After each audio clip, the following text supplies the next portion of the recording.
Hello everyone and welcome back. Today we're taking a look at 5 legendary creatures related to Christmas in a way or another.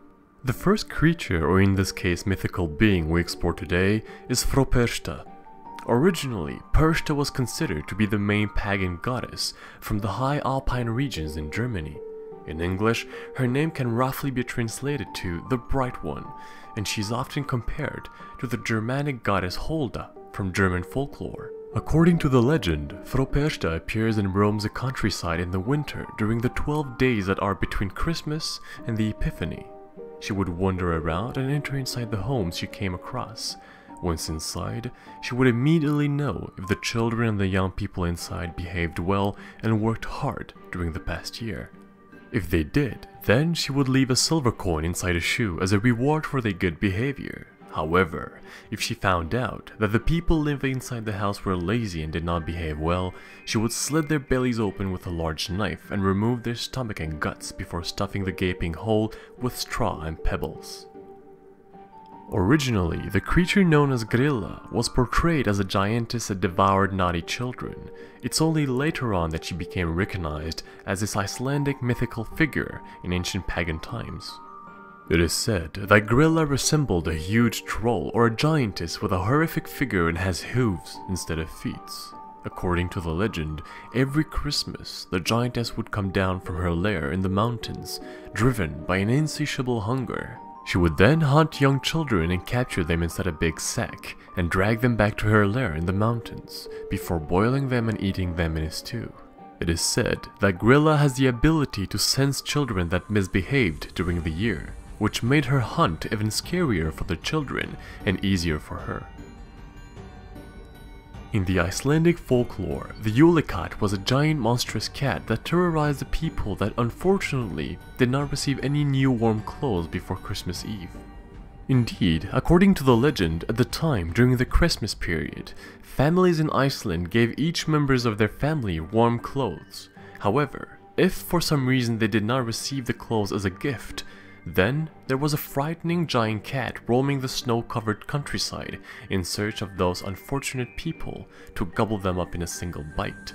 It is said that the legend of the Yule Cat originated from the people. They used the legend of this dangerous creature to force themselves to work hard throughout the year to make sure that every single year everybody would get a warm piece of clothing and thus saving them from the beast. Next on the list is Jack Frost, which in many ways is more like the personification of the season than a character on its own at first.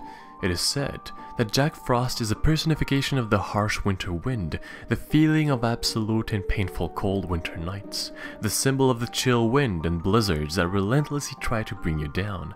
To make it brief, Jack Frost is everything related to the harsh winter season.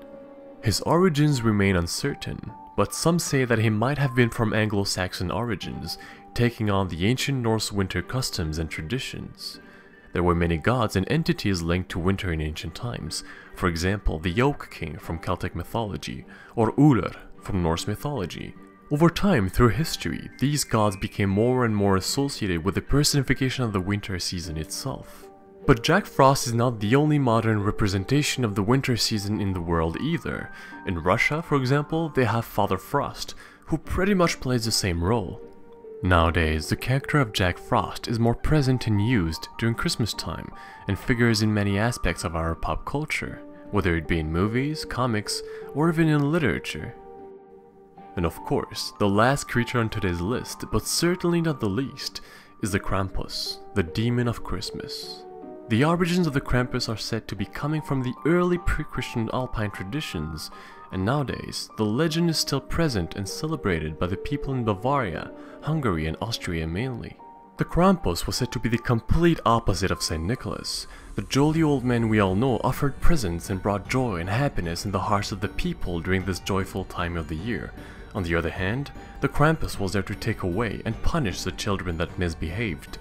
He was mostly portrayed as a tall creature with pitch black fur, 2 horns, and a long red pointed tongue pending from a row of sharp teeth, while its lower body resembled that of a goat with huge hooves. The word Krampus is derived from the German word Krampen, which roughly means claws, which he used to capture children and put them in his bag. While the 6th of December was considered to be the day of Saint Nicholas, the Nikolaustag, the eve of that day, the night of the 5th of December, was called the Krampusnacht, the night of the Krampus. It was during that time that the creature would appear and roam the streets in search of the children that he judged unworthy of Christmas. So this concludes today's video. Thanks everyone for watching, hopefully you enjoyed it. If you did, do not hesitate to share the video and subscribe to the channel, it's always really appreciated. Now then, thanks again, happy holidays to all of you, and see you all very soon for another one.